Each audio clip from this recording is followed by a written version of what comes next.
እንደዛሬ እመቤታችን ታምር በመስኮት አትወረወርም።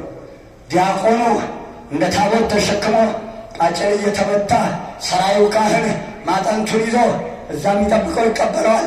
ታምሯን አንብቦ ሕዝብ ተሳልሞ በእልልታ ትመልሳለች።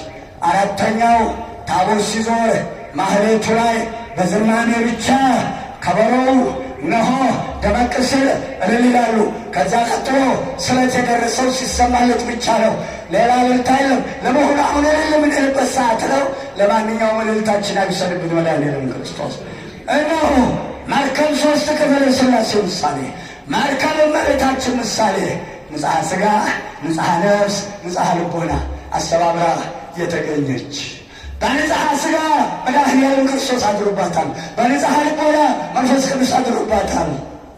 በንጽሐ ነፍሷ የእናቴ ልጅ ለምን በንጽሐ ሥጋዋ መድኃኒዓለም፣ በንጽሐ ልቦና እግዚአብሔር አብ፣ በንጽሐ ነፍሷ መንፈስ ቅዱስ አድሮባታል።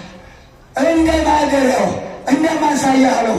በሶስት ራሷን ሰርቶ እናት ተብላ ድንግል ነች፣ ወለደች ተብላ ድንግል ነች፣ ጸነሰች ተብላ ድንግል ነች።